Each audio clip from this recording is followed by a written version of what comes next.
Salve, pessoal! A gente segue com a nossa análise da prova da UFSC Vestibular 2022. Agora, vamos à questão de número 9, que envolve o Cemitério dos Vivos de Lima Barreto. Bora lá? Então, olha só, compartilhando aqui com vocês. A gente, então, segue para a nossa análise da prova, texto de número 8, fragmentos 1, 2 e 3. Então, aqui, aquele momento textão aqui. A gente sabe que a prova da UFSC capricha nos trechos. Eu acho que isso é um ponto favorável, torna mais amigável a prova, porque muitas das informações que nós procuramos podem estar no fragmento, então uma leitura bem atenta do fragmento pode ajudar bastante a resolver boa parte dos itens, não é? Então vamos lá. Fragmento 1. Ainda esperei que fosse cair na seção dos pensionistas, mas assim não foi. Entrei para Pinel, para a seção dos pobres, dos sem ninguém, para aquela em que a imagem do que a desgraça pode ser sobre a vida dos homens é mais formidável e mais cortante. O mobiliário, o vestuário das camas, as camas, tudo é uma pobreza sem par. O acúmulo dos doentes, o sombrio da dependência que fica no andar térreo e o pátio interno é quase ocupado pelo pavilhão das latrinas de ambos os andares. Tirando-lhe a luz, tudo isso lhe dá uma atmosfera de hospital, de emanações de desinfetantes, uma murrinha horrível, certo? Então, aqui a gente tem uma descrição desse ambiente, né, que é justamente a seção Pinel, a seção dos pobres. A segunda internação do Mascarenhas, né, o personagem aqui, que é o alter ego de Lima Barreto, se deu justamente na seção Pinel. A segunda internação começa ali, né, o pavilhão de observação e a seção Pinel, que é a dos indigentes, tá certo? É bem importante, isso a gente fez sempre nas nossas análises do livro, mostrar que o critério para separar os pacientes aqui, entre seção Pinel e seção Calmeil, basicamente é um critério socioeconômico, de modo que o hospício parece ser mesmo um microcosmo da sociedade brasileira, refletindo todas as desigualdades sociais do nosso país, tá certo? Pois bem, então, aqui ele descreve a precariedade da seção Pinel, dá no fragmento 1 aqui uma noção do ambiente, do espaço físico e da sua precariedade. O fragmento 2, alguns não suportam a roupa no corpo, às vezes totalmente, outras vezes em parte. Na seção Pinel, num pátio que ficam os mais insuportáveis, 10% deles andava nu ou seminu. Esse pátio é a coisa mais horrível que se pode imaginar. Devido à pigmentação negra de uma grande parte dos doentes aí recolhidos, a imagem desfica é que tudo é negro. O negro é a cor mais cortante, mais impressionante, e contemplando uma porção de corpos negros nus, faz ela que as outras se ofusquem no nosso pensamento. É uma luz negra sobre as coisas, na suposição de que sob essa luz nosso olhar pudesse ver alguma coisa. Aí é que há os berradores, mas como em toda parte, são só seus gritos que enchem o ambiente. Eles são relativamente poucos.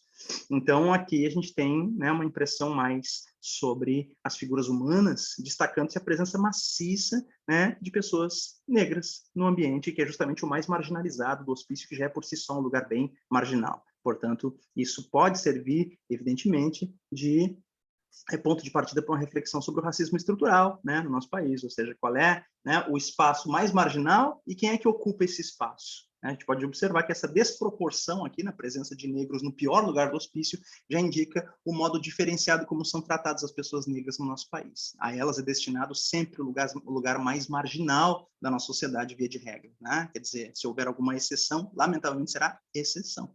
Tá? Portanto, pessoas, vejamos aqui o que diz o fragmento 3 para a gente encerrar. Não pude fumar um cigarro até o fim, vieram me chamar. Era um bom vizinho, negociante dos subúrbios, humano e compassivo. Minha família comprava na sua venda e, a bem dizer, foi dela que saí da segunda vez para o hospício. É que ele adormeceu bêbado na frente desse estabelecimento e a polícia depois veio recolhê-lo, né?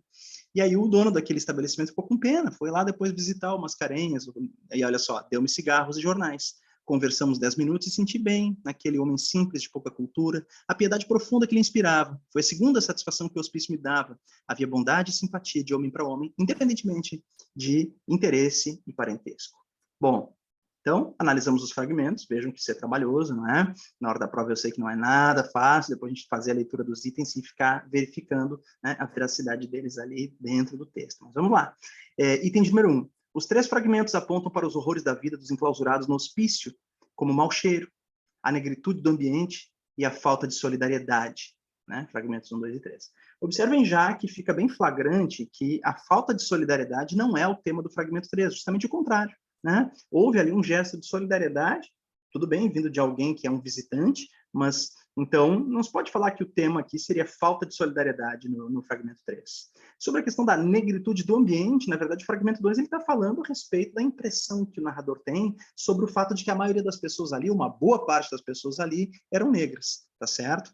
Então, não creio que a gente possa falar da negritude do ambiente, mas, né, do contingente de pessoas que ali estavam gerando essa impressão aqui sobre a desigualdade, né, e sobre a questão do preconceito racial, como já dissemos, na forma de um racismo estrutural, né? Então, acho que negritude do ambiente não definiria bem exatamente o que o fragmento 2 está dizendo, tá? Então, apenas o fragmento 1 está bem definido com a ideia do mau cheiro ali, que a gente tem uma expressão usada no final do fragmento, que é morrinha, que justamente remete a um mau odor, tá certo? Então, o fragmento 1 ok, mas a reflexão sobre os fragmentos 2 e 3 não está procedente, certo? Item 1, falso. Item 2, o fragmento 3 ameniza o sentimento de desumanidade vivido pelo interno ao apontar a existência de algum traço de compaixão entre os homens. É exatamente isso, né? Perfeito, maravilha. Existe solidariedade, é isso que ele está dizendo, tá? Então, quando um cara praticamente desconhecido meu, né, um conhecido de vista, e vem com um sentimento de piedade por mim. Então, o item 2 é verdadeiro. Perdão. Item 4. A obra estabelece uma crítica à ciência do início do século XX, que, pautada em um suposto saber verdadeiro sobre a loucura, tem o poder de interditar a vida de certas pessoas, sobretudo negras e pobres. Interessante aqui, porque o item 4 exige uma leitura crítica da obra, desse fragmento e da obra como um todo. Vejam que uma das coisas que a gente sempre destacou na leitura desse livro é justamente essa crítica que o Lima Barreto faz ao discurso científico da época, que procurava, né, catalogar a mente humana, a razão e a loucura, né? E, de alguma forma, justificar, muitas vezes usando aquele critério da hereditariedade, justificar, então, a segregação aqui entre os normais e os ditos loucos. Mas na observância, né, prática do que isso acaba acarretando, a gente vai ver o quê? Justamente o encarceramento massivo de pessoas pretas naquele lugar. Então, quer dizer, é óbvio, né, que a leitura desse fragmento, combinada com todo do livro, indica mesmo esse tratamento preconceituoso, né, em relação à população preta e pobre, né, do país na época. E, lamentavelmente, o Brasil de hoje não está tão distante de representar os mesmos problemas sociais daqueles percebidos por Lima Barreto. Tá? Então é isso, o item 4 é verdadeiro. Vamos dar uma olhada no item 8. O protagonista Mascarenhas é um escritor suburbano, ok. De ascendência negra, ok. Isso fica bem evidente no início do livro, quando ele fala do pai, né?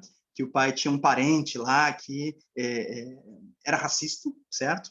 Quer dizer, um sobrinho de meu pai se achava melhor porque era mais branco, e meu pai tinha ainda em muita evidência os traços da raça negra, diz o livro. Então, aqui, o item 8 exige um conhecimento um pouquinho mais aprofundado da obra, né? Com informações que não estão colocadas nos fragmentos. É necessário um conhecimento além daquilo que o fragmento oferece, tá? Então, é verdadeiro, viu? Escritor suburbano de ascendência negra, desprezado pela crítica literária, o que contrasta com o sucesso literário atingido em vida por Lima Barreto.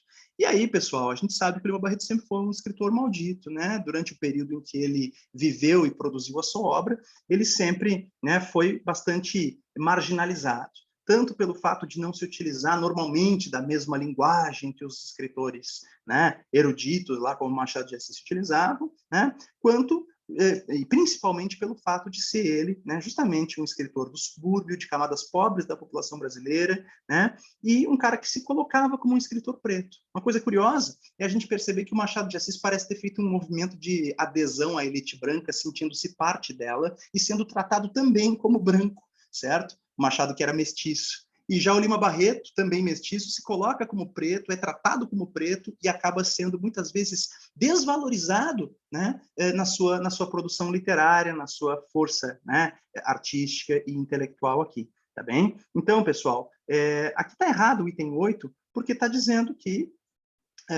o Lima Barreto teve muito prestígio, muito sucesso durante a vida. Não é verdade, tá? Ele lutou muito para conseguir publicar as suas obras, né, que foram recebidas de maneira contraditória pela crítica. Houve alguns elogios, mas houve também muitas críticas, e muitas críticas injustas à sua obra. Ele não ficou longe de ser uma unanimidade na época, então não foi um cara, vamos dizer, com grande sucesso literário durante a sua vida, né? Foi, vamos dizer, uma espécie de escritor marginal durante o período em que viveu, certo? Quanto à recepção da obra do Mascarenhas, ele era um escritor iniciante e publicou apenas um livro que, né, diz que foi até gabado pela crítica, quer dizer, que até teve uma boa recepção da crítica, o livro do Mascarenhas logo que publicado, tá certo? Então, aqui a gente tem um contraste até no sentido oposto ao que está colocado no fragmento.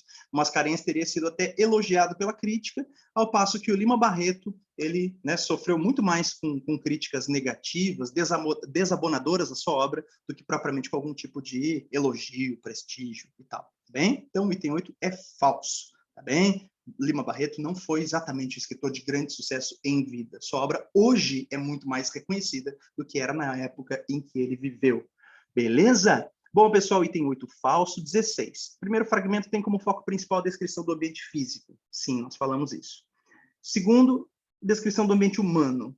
Sim, exato. Né? Fala ali, então, da população preta dentro daquele ambiente, né? Vai mostrando também sobre aqueles que berravam, ou seja, aqueles que faziam barulho, quer dizer, mostra os tipos humanos que estão presentes ali no entorno.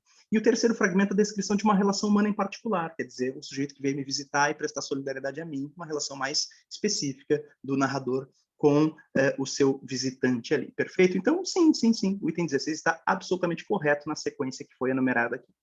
E o 32, Vicente Mascarenhas pode ser compreendido como alter ego de Lima Barreto. Nossa, isso eu trabalhei pra caramba com vocês, a gente tem, né, sempre comentado em aula sobre essa relação. O que é o alter ego, né? É o personagem fictício que representa, vamos dizer assim, o próprio escritor dentro da obra, mas ainda assim é um personagem de ficção, tá? Quer dizer, é um personagem fictício inspirado na figura do próprio autor, mas não equivalente, não é igual, certo? Personagem ficcional, bastante inspirado no seu próprio criador.